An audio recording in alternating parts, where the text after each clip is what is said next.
This is Imaginary Me, where we see through the illusion of the separate self. Welcome back. It's Imaginary Me.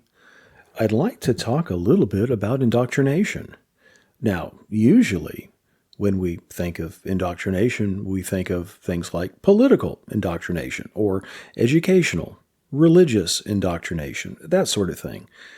What is most often overlooked, though, is the most insidious form of indoctrination there is, which is the belief that you are a separate person. You believe yourself to be the imaginary character in the world, separate from the world, separate from God or being, separate from awareness, separate from your true nature, who has to fight against an overwhelmingly unfriendly universe and come back to some kind of reunion with your higher self or God or something along those lines. Now, where did this indoctrination come from? Well, you could trace it back to your birth, the birth of the physical body. From the time you were born, society, your parents, doctors, television, radio, you name it, have all worked very hard and probably very successfully in convincing you that you are the imaginary me you have taken yourself to be, with a name, a form, a history, a certain gender, certain expectations upon you, your place in society, your place in a religious structure or an educational system, identifying as a student, a teacher, a parent, a doctor, a lawyer, something you're identified with. And what makes this so tragic and insidious is that the victims of this indoctrination will fight tooth and nail to convince you that that is the truth of their existence. They believe in their indoctrination so fully, they never question it. Now that is successful indoctrination, when you don't even know you've been indoctrinated and you refuse to even ask the questions, and it never even occurs to you to ask the questions. Someone who has no interest in non-duality or awareness or consciousness or things that we talk about here on this podcast would think that what I'm suggesting is absolutely absurd.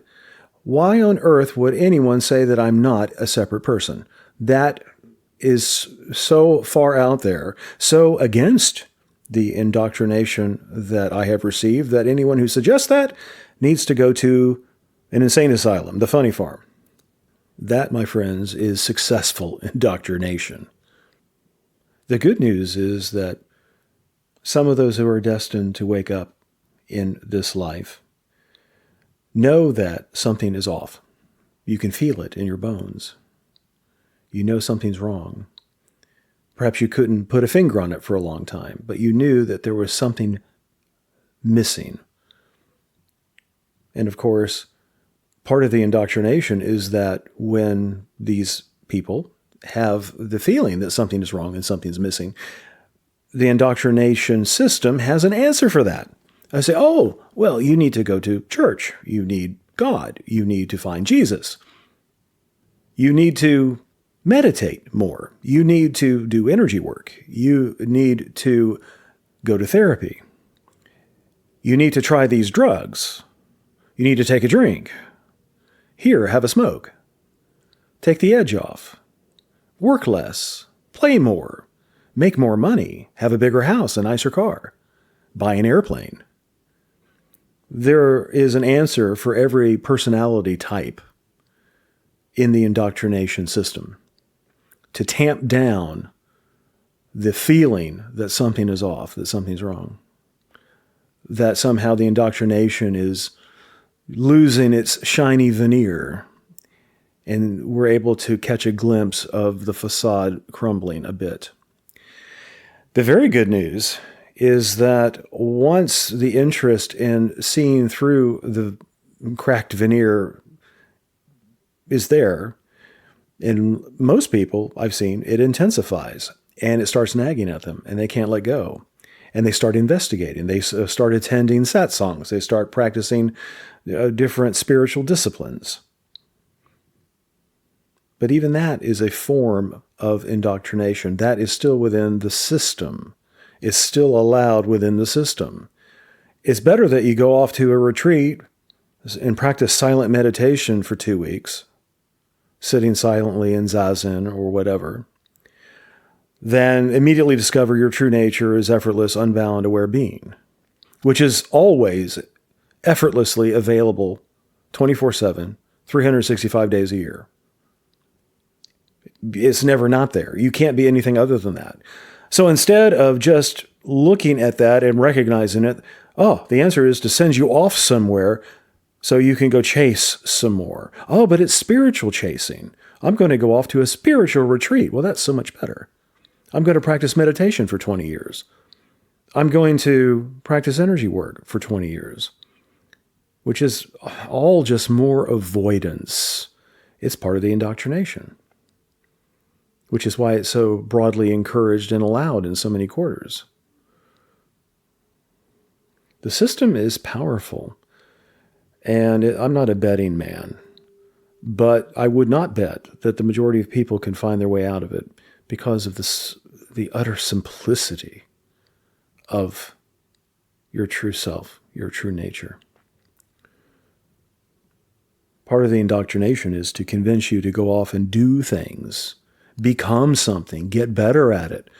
Well, why not? You do this in every other aspect of life. You want to be a better business person, you work on that.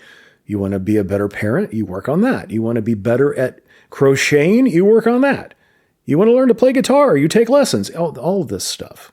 So why not apply it to your spiritual practice as well? Oh, we must have a practice. We must practice to get something. That's part of the indoctrination. That everything is about becoming. It's never about being. Being requires no practice. It requires no practice to be who you already are and always have been and could not be anything but that. I call these spiritual traps. Of course, they're just part of the overall indoctrination system, like everything else. There's nothing more grandiose or difficult or special about the spiritual stuff than, say, someone who's on a spiritual path and attending satsangs all the time, looking for themselves and never finding themselves anywhere. That's no better nor no worse than the person who is obsessed with money and the big house and the big car and chasing dollars. Both paths into the same place. In delaying the finding out of who you really are, of delaying your self-realization. There's no reason to delay anything. The indoctrination system is a house of cards. In fact, it's less than that. It doesn't even exist, really. It's so easy to see through. It's just like a mirage. It's just not there. This moment, right now, you can discover who you really are. You can discover your true nature. You can see what self-realization is all about. You're not getting anything by doing that. You're simply recognizing the truth, which is always there. The indoctrination system is built for one purpose, to distract you from your true self, to distract you with shiny beads, baubles, or maybe misery and squalor and pain. Doesn't matter. As long as you're distracted, it could be a positive distraction or a negative. As long as you're distracted from that, that's the purpose of the indoctrination system. To thoroughly convince you, first of all, that there's no point in looking. There's nothing to look for. Your dissatisfaction is because you haven't, earned enough money. Your dissatisfaction is because you haven't acquired the Porsche yet. Your dissatisfaction is because Tom is making more money than you are.